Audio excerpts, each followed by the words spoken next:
Сәлеметсіздер ме? Бұл видеода созылмалы ұйқы безі қабынуының сатылары туралы айтамын. Бұл туралы мен өзге каналдан көргенмін, сіздермен де бөліскім келеді.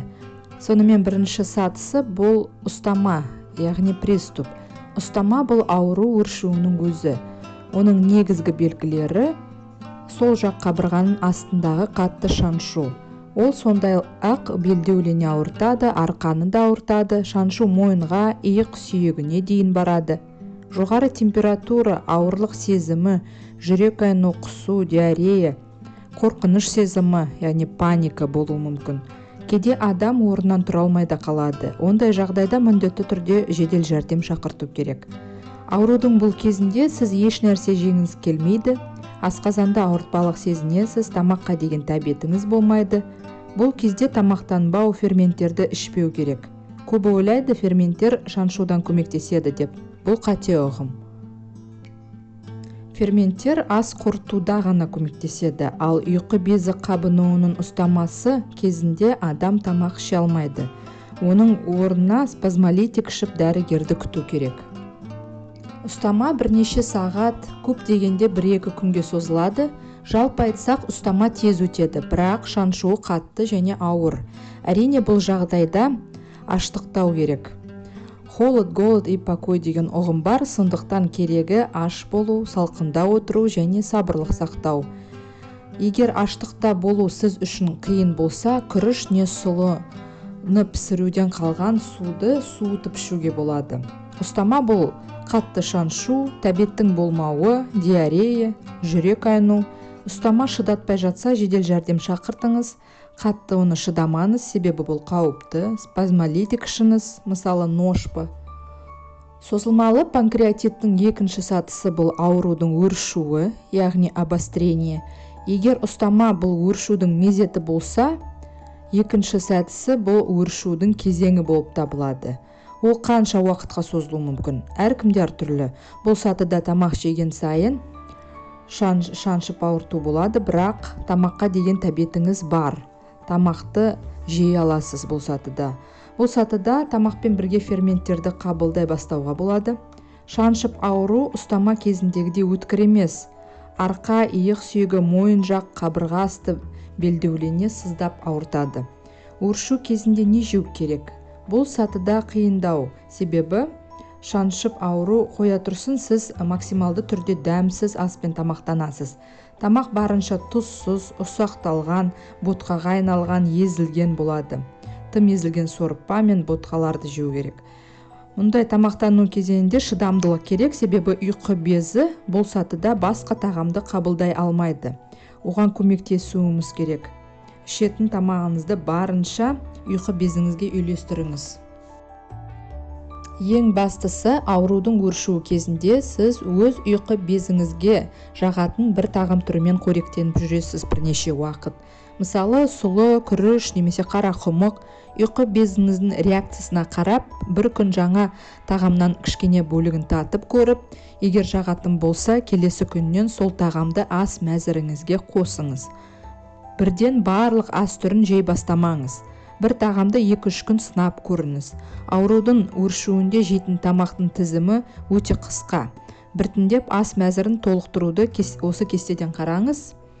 Ұйқы безі қабынуының өршуі кезіндегі ас мәзірі екінші сатыға арналады.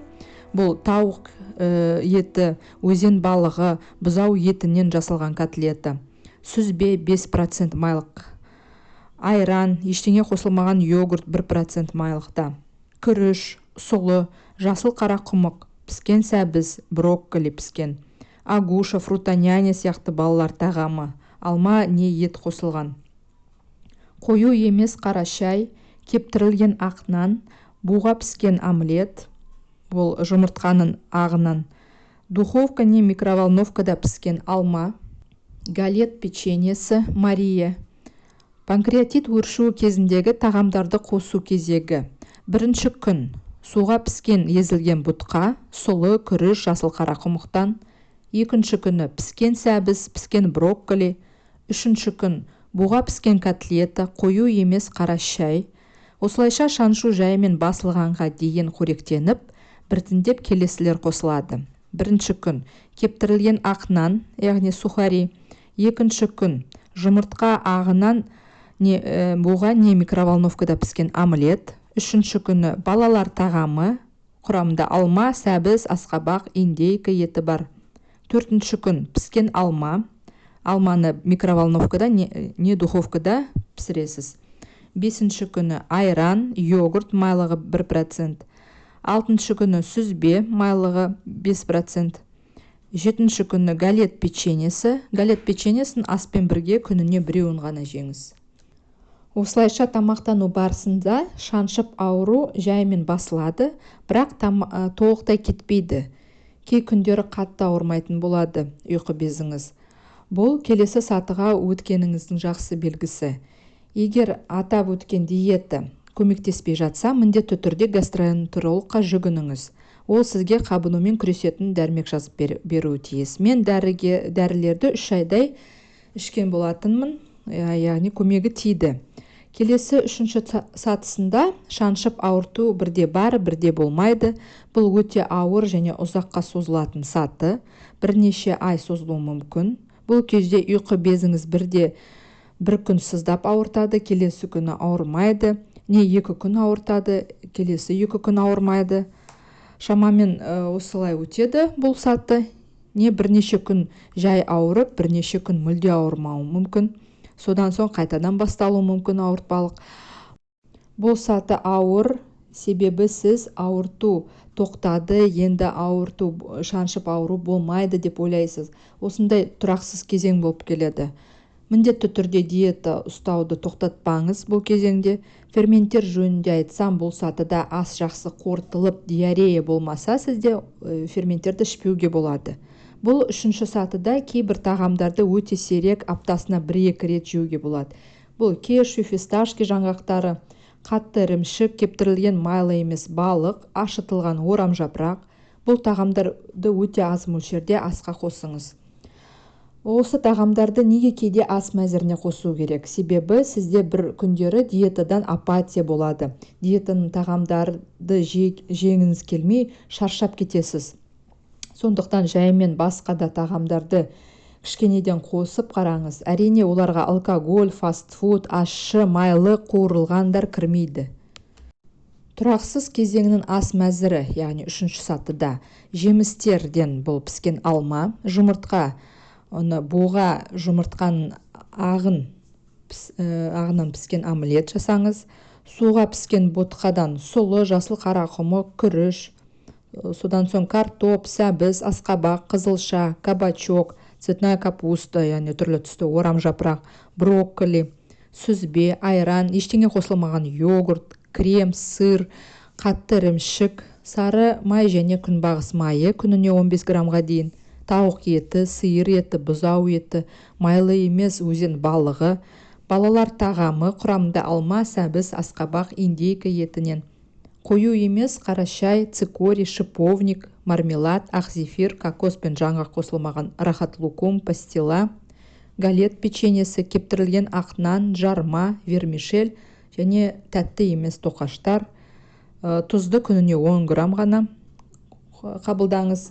Барлық тағамдар қайнатылған, суға буға духовкада пісірілген болу керек. Төртінші саты тұрақты кезеңнің басталуы. Ол басталса ремиссияға жақындадыңыз деген сөз. Бұл кезеңде ауырту өте сирек болады. Төртінші кезеңде қосуға болатын тағамдар тізімі: лосось, кептірілген жаңғақ, консервідегі бұршақ, консервідегі жүгері, балқытылған ірімшік, ақ шоколад, құлпынай, таңқурай, өрік, слива, шабдалы, қияр.